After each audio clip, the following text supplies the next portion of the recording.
Hello, welcome to PubShorts, episode 39, Anarchy in the USA. Hi, What? Tony.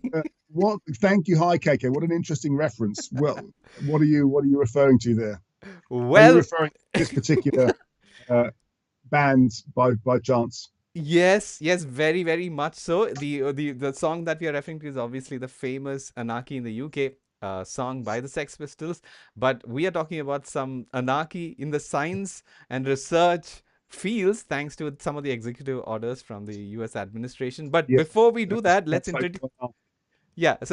Before we do that, let's introduce ourselves. My name is Dr. KK. I am the innovation officer at Trinca and Inago, and I have with me Tony. Hi, Tony. Hi, KK. I'm Tony O'Rourke, VP for partnerships here in Inago, and welcome to Pub Shorts, which is a regular, a frequent, weekly, at least episodic podcast where KK and I discuss topics relating to the use of technology, the use of AI in scholarly publishing. Excellent. So, if you're watching this on YouTube, please subscribe to the channel and hit the bell notification icon because you might be finding something interesting related to your research. And if suppose you find that, then please share it with your friends or colleagues as well. So, are you ready to talk about anarchy in the UK? But I think we should start with less tumultuous news story. So the first one, Tony, news story that we're covering is, I guess, an update from Get Full Text Research or Get FTR. Get FTR adds smart links and retraction and errata to preprint websites. We briefly Yeah. talked about some of these new advancements by Get FTR in the last a couple of episodes ago, but in this case we are talking about this specific thing. So it's obvious. New features that are available for preprint servers include smart links and retraction and errata information for preprint websites. So users can access full text directly using the browser extension, which I think you have probably have seen in some of the previous episodes. I have already have it enabled on my Firefox, and the extension matches preprints to DOIs using title data and author details. And the cool part is that if suppose a paper is retracted, you can get notified about the retraction on the using the app itself. So it's one of the cool things. Get FTR is doing a lot of right things. So what do you think, Tony? It's going to help a lot of researchers, right? As long as your institution or as long as you personally have a full get FTR license, then yes, it's hugely valuable. I thought what we're gonna this actually is the tip of the iceberg. I think we're going to see a lot more resources coming out over the next 6 to 12 months that will help researchers, that will help research organizations, that will help publishers to identify retractions and errata more quickly. I was reading about another one earlier this week, which was analyzing the impact of retractions and giving publishers sort of almost real-time information about the impact of retractions on references, for example. So I think we can see a lot more of this. Right. I just want to clarify one thing, Tony. You mentioned Get FTR University Access. I think Get FTR tells you if there is a full text research paper available for any particular link. So it's through the university subscription if suppose you have to go through that, but it can also be open access links Yeah, how oh, I it see. is available. So you get it via your subscription rather than just as an individual session. Okay, that makes sense. Yeah, and the supported preprint platforms include preprints.org, osf.io, archive, chem archive, bioarchive, and ssrn. So very interesting news, and this is how. Yeah, this I think is if I can zoom in. Hold on. So But this. this is fantastic for somebody who's submitting a paper for the first time. Before to a preprint. Right. And all the major global preprints are there: bioarchive, chem archive, med archive, archive. Mm-hmm. And to be able to know while you're writing the paper, look, hang on, there's a retracted paper here. You may want to adjust your references. What a wonderful resource to have. Right. So now we are full fledged getting into the theme anarchy in the USA. So this is again related to the Trump executive orders. This is the Nature news article titled "We Are a Target." A scientific society under pressure after Trump DEI crackdown. So this we are talking about American Society for Microbiology, or ASM. ASM had to remove the terms like equity from their website, but that's because of the executive orders, because they were apprehensive about funding related repercussions.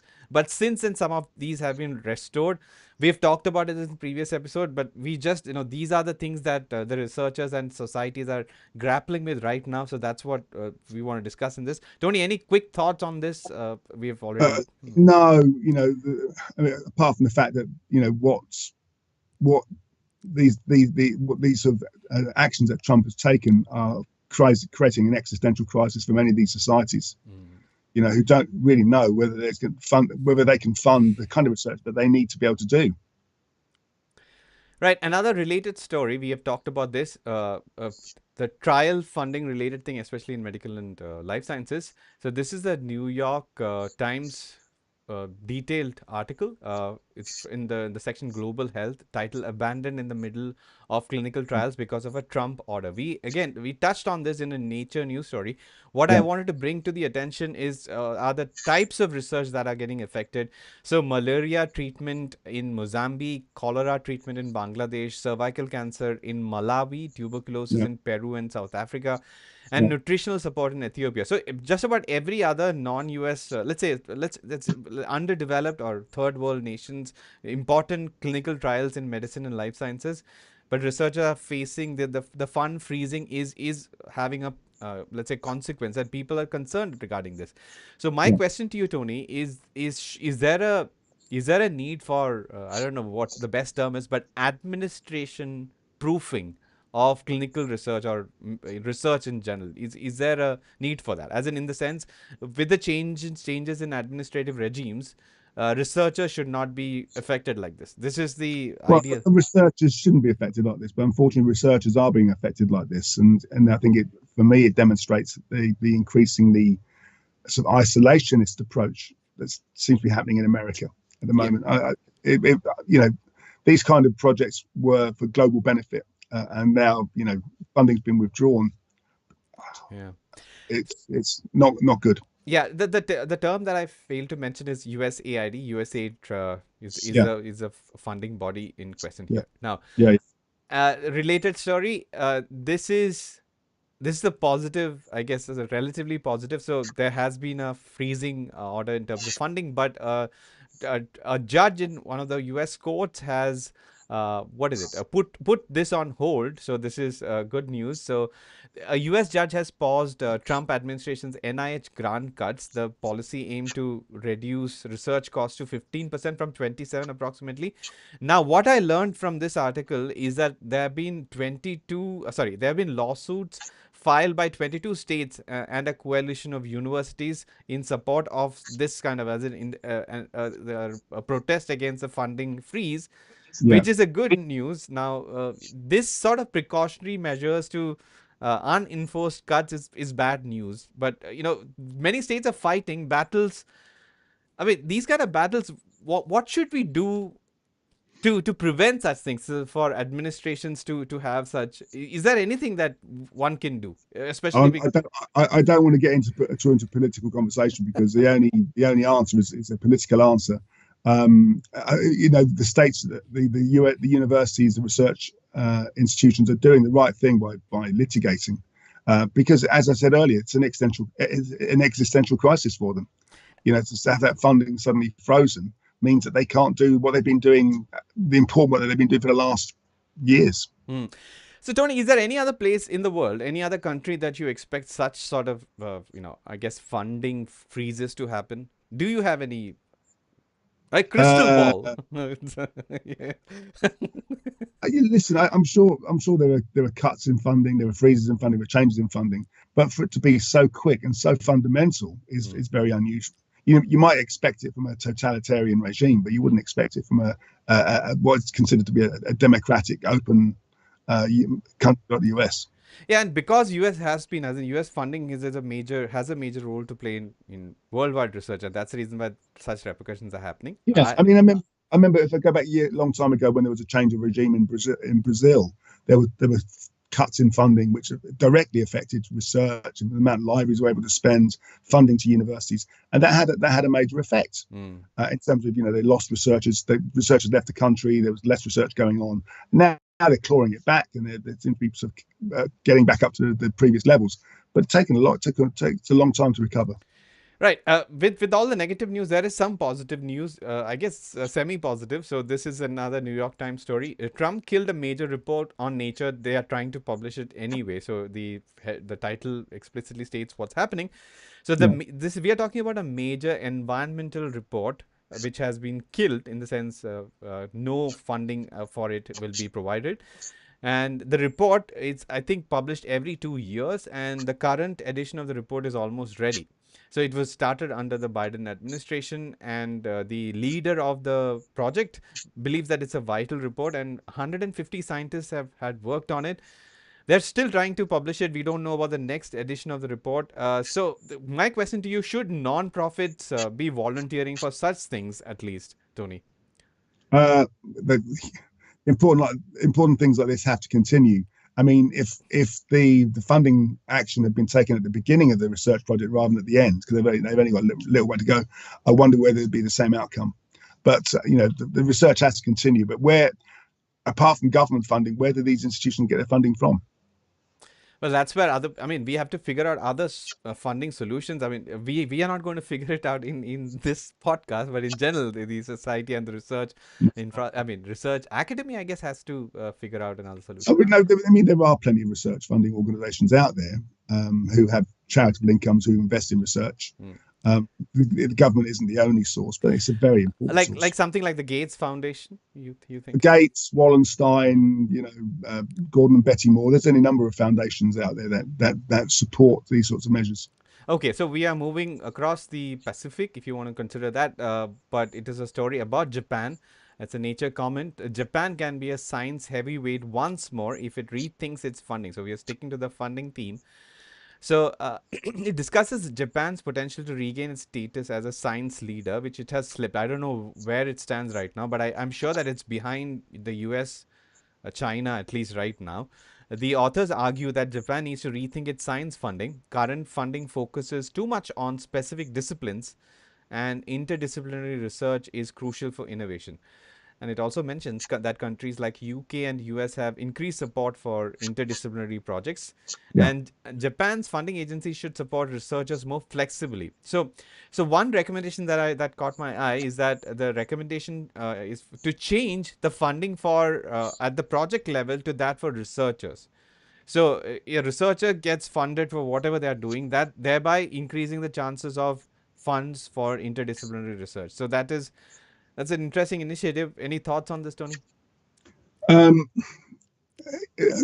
I mean, I've been around long enough to see how sort of the Japanese research standing has changed over the last 20 to 30 years. I mean, certainly 20 years ago, Japan was responsible for greater scientific output than China. Mm-hmm. It had a lower rejection rate generally because papers were well structured, well formed, research was well done.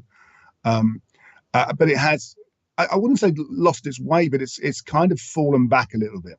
Mm. And maybe this indicates why it's fallen back. There's been too much focus on certain subject areas rather than these bigger, broader interdisciplinary areas, which have become so popular certainly in the UK and increasingly in the US and other parts of the world. Mm. So, it's still a hugely important market and still responsible for some fantastic research. So let's see what happens. Right. We have another story, another article actually in from the scholarly kitchens. It surrounds what we have been talking about in terms of transformative agreements and library, I guess, consortium licensing agreements, etc. So this is titled "Defending the Walled Garden." Yes, academic libraries actually should focus on the needs of their host institutions. So the main point is that the need for the library should be in focus, and it should be related to the academic institutions under which they are, and moving funds as it we've been talking about how the access funds, in the sense the funds that are used for purchasing license for accessing content have been shifted to more open access publishing related funds. So the author Rick Anderson, we've I think featured many of his articles on PubShorts so far, argues that libraries should use funds as intended by the university, and they need not libraries need permission to redirect funds to open access, and open access is important, but also the need for providing access. In the sense, we've talked about the one nation, one subscription policy, where a lot of funds that were previously needed to purchase, I guess, licensing needs for consuming content are now set aside for something else because of the nation's policy. But the article provides an interesting concept as to what should be focused in terms of library funding. Any thoughts on this, Tony? Yeah, I mean, this isn't a new topic. I mean, I think it's increasingly acute now, obviously, with more of these read and publish deals. The question is, what influence does the library have on on how it spends its funding? And because these institutions are, for good reason, increasingly committing more and more funds to these read and publish licenses, that money has to come from somewhere. So that's coming out of library collection funds, the sort of the normal funds that they use to buy research collections, to buy subscriptions, as well as the funds that are being made available for the scholarly communications funds. So, let's say a university has $1 million a year, a library has $1 million a year to spend on content for its researchers, for its students. It may be that in some cases, as much as 80-90% of that is being spent on read and publish type agreements, in order to maintain access to that content and to provide the researchers what they need. So libraries are changing. Libraries are definitely changing. And I think Rick, who is a librarian, is a library director, I think, at Brigham Young University in the US? I know University of Utah, maybe. Anyway, he's it's Brigham Young University. That's right. Yeah. Brigham Young University. He's a very knowledgeable. He understands how these arrangements, because he's living it firsthand. So one of the things, I think, such articles receive a lot of comments from the users, and some of the comments suggest. Some argue for more flexibility and strategic framing of libraries' roles. And, I think there's a mention in the article that libraries can also use their funds for maybe researcher education or student education as well. So interesting read in terms of how things are developing. Well, no, it's a good point. What is the role of the library today? What's the role of a modern academic library? Is it just about collections that people can come into the library to use, or is it about supporting the every stage of that research communication process, whether it's doing the research, actually writing the content as well? And more libraries are providing things like academic writing services and support services to the researchers and to institutions. So it's very important. They're redefining themselves all the time. All right, a couple of quick hits. One is related to the US executive order related. So this is an opinion article published in Chemistry World. It's titled "Scientific Institutions Have a Long History of Anticipatory Obedience." It's obviously, the title is self-explanatory, but the point that the author makes, as in it compares it to the current situation, is being compared to Nazi Germany with the expulsion of Jewish scientists. Those are also there. Then it critiques the lack of response of scientific societies to these changes, and calls for the scientific community to speak up against these policies. Did you have a point there, Tony? No, I think we've already touched on the impact that Trump's policies are having on research. The policy they're having on things like DEIA, for example, are well known. Yes, and we just talked about American society doing something related to this, right? It took down some terms. Anticipatory obedience. Reluctantly did that. Yeah. So they should be probably fighting against it, and probably be publicly fighting against it, in the sense raising their voices in whatever forms that they can. Making short-term adjustments, but preparing for the long term, because hopefully these measures won't be in place permanently. All right, and finally, it's again a downer, but the vaccine skeptic RFK Jr. is now the powerful force in U.S. science. What will he do? Again, we don't want to go to the details, but this could have he's a vaccine denialist or vaccine anti-vaxxer, I think, and so some of the funding related to vaccine research might be impeded because of this, and he has criticized agencies like the CDC and the NIH, which again is not great for international researchers collaborating with these institutions or receiving funds from US federal agencies. So my question to you, Tony, should life sciences and medicine researchers look forward to reducing collaborations with US funding, US institutions? Is it there's a did? there's a leading question. I mean, in many cases they can't because some of the important fundamental research is being done in the US. Um, but I just hope that there isn't going to be a serious um, virus outbreak in the next 4 years. Because if there is, how is the US going to respond? Well, we'll see. We'll continue discussing this. I guess we will take a little break from US-based stories in the next couple of episodes Yes, because please. but still, it's a research related, Well, and that it's very important, in terms of how the dynamic between US research institutions and their yeah. global partners. Yes, yes. So that again brings us to the episodic content of episode 39, Anarchy in the USA. We discussed a lot related to Anarchy in the USA. So Tony, could you explain to the audience where they can find our previous episodes and where they can Yes, of find on course. social media? Yeah, Yeah. So if you're keen to see some of the earlier episodes, this is episode 39, I think, yeah. of PubShorts.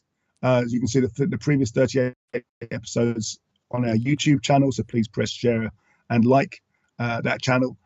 If you've got any ideas for content, you can obviously contact me directly at tonyo@anargo.com or KKNI on LinkedIn. And equally, you can find this content on LinkedIn.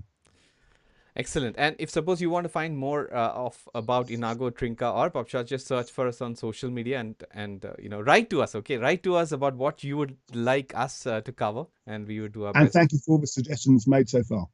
All right. Until the next episode, this is Dr. KK signing off on behalf of everyone, including Tony. Tony, bye bye. We'll see you in the next one. Yeah, see you, KK. Bye bye.